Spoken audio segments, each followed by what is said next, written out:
Lorsque la Coupe du monde de rugby tisse des ponts entre campagne, rugby et spectacle, c'est l'occasion de découvrir un peu partout en Nouvelle-Aquitaine du cirque aérien, de la polyphonie un brin paillard et un rugbyman sur les planches. De quoi se mettre en appétit avant les matchs. Agathe, est-ce que je peux défaire ta mise et la refaire tout de suite au niveau du trapèze? On a souhaité relier sport et culture parce qu'on considère qu'il y a des valeurs communes, et notamment en rugby, la valeur de la solidarité, l'engagement des corps, le fait aussi que le rugby, comme la culture, en général, sont souvent adossés au milieu associatif. Il y a bien sûr des professionnels, mais il y a aussi beaucoup de bénévoles. Et c'est toutes ces valeurs-là qu'on avait envie de relier de façon tout à fait concrète cette saison, en soutenant plusieurs spectacles. On y va. Et c'est aussi rappeler qu'on n'est pas hors sol, qu'on vit dans une région où, notamment pour le rugby, on peut considérer que c'est un sport qui est l'équivalent d'une religion. Et c'est tout ça qu'on voulait faire partager aux artistes et aux spectateurs.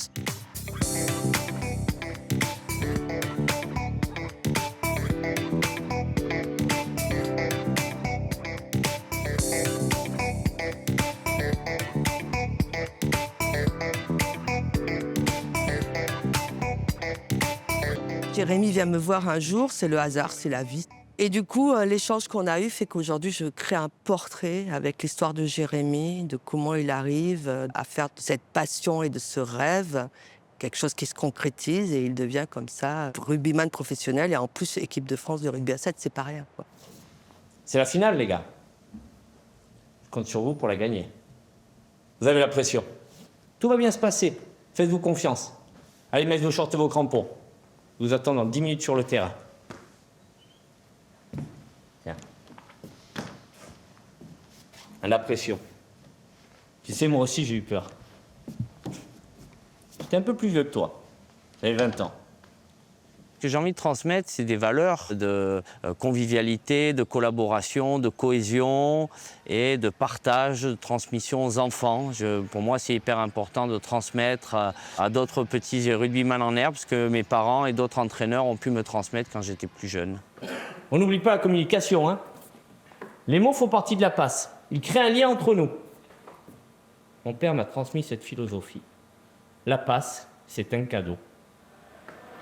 La passe, c'est un cadeau.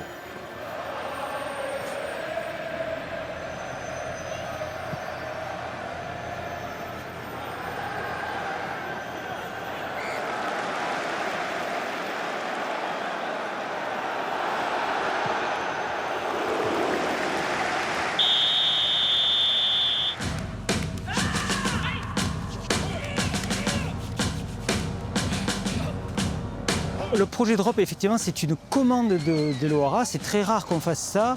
Une jeune compagnie de trapézistes, puisqu'on voulait que ce soit du cirque aérien, parce que là, il y a vraiment des enjeux collectifs et de solidarité. Seul, on n'est rien au trapèze. Je ne suis pas un rugbyman, je ne suis pas quelqu'un qui regardait le rugby particulièrement. J'ai plutôt regardé la relation qu'il y avait entre les corps et les relations de collectif qu'il y avait dans les équipes. Puis il y a aussi tout le côté populaire qu'il y a dans le rugby. Il y a tout finalement cet imaginaire d'un terrain de rugby qui devient aérien, quoi. On voulait aussi qu'il y ait une scénographie, un environnement sonore. Et il se trouve qu'il y a un créateur sonore exceptionnel qui d'ailleurs habite à Langon. Et donc on lui a passé commande d'une bande sonore où on va retrouver ce qui fait la bande son du rugby, du bruit des joueurs, du bruit des matchs, des clameurs des supporters. Ça me semblait évident de travailler sur du document, sur des voix connues en fait, du monde du rugby, mais aussi mélanger en fait, à une partie plutôt électronique. J'ai vraiment travaillé en fait, cette bande-son en prenant presque les stéréotypes en fait, du monde du rugby, c'est-à-dire les bandas, les cuivres, les rythmes un peu soutenus, etc. Et l'idée, c'était vraiment de composer quelque chose de dynamique en fait, pour que ça accompagne en fait, ce spectacle. Le choix du rugby pour un spectacle comme ça est important pour nous parce que c'est plein de symboles, c'est faire équipe. Le rugby, c'est aussi de l'engagement. Et c'est quelque chose qu'on a besoin aujourd'hui dans le champ culturel. Si on veut réussir certains paris d'accessibilité, il faut être engagé, il faut faire équipe. Donc faire équipe, rugby, ça fait sens.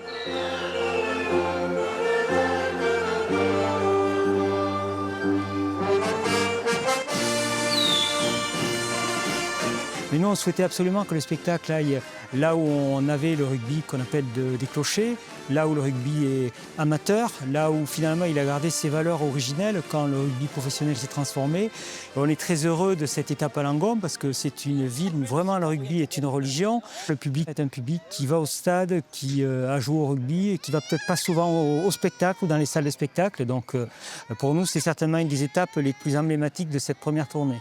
C'est l'ambiance des bons copains, c'est le rugby. Tellement qu'on est copains, on est ému. Si tu touches à mon copain, je te détruis.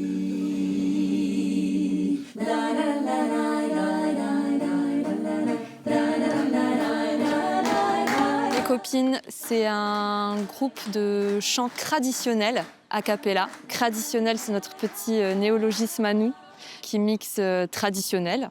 Donc ça vient, on vient toutes les trois, entre autres, du chant polyphonique a cappella.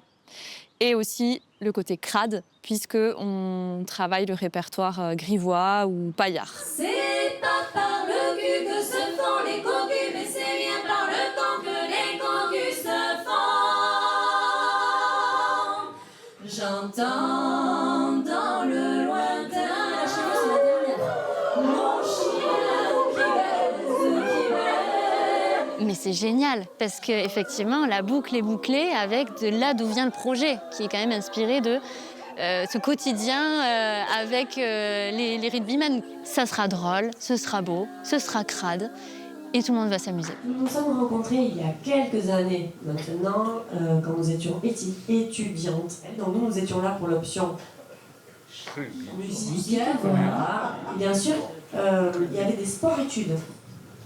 Et aussi, ceux qui nous ont peut-être le plus marqué, c'était peut-être au hasard les sports-études. Et au quotidien, quand on a 15 ans et qu'ils nous attendent là où ils savent qu'on va passer, parce qu'on est obligé d'aller manger au bout d'un moment, donc ils se mettent devant le self et ils nous attendent et ils nous disent chou,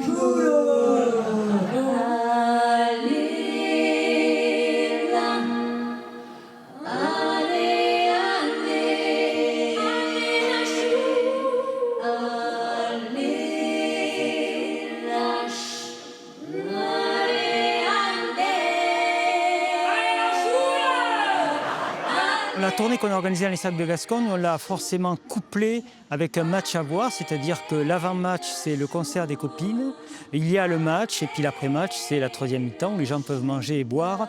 Et ça recrée de l'humanité dans ces cercles de Gascogne qui sont ces cafés associatifs du sud de la Gironde et du nord des Landes. La fonction de ces cercles de Gascogne aujourd'hui, c'est de recréer du lien social. Et je peux vous garantir qu'avec les copines et un match de rugby, on crée du lien social. On ne sait pas trop ici si vraiment le rugby est le moteur qui entraîne les gens vers le café ou si c'est le spectacle qui les amène là. Je pense qu'il y a un peu des deux, mais je pense que le côté spectacle ou le plaisir de sortir de chez soi fait que les gens sont là.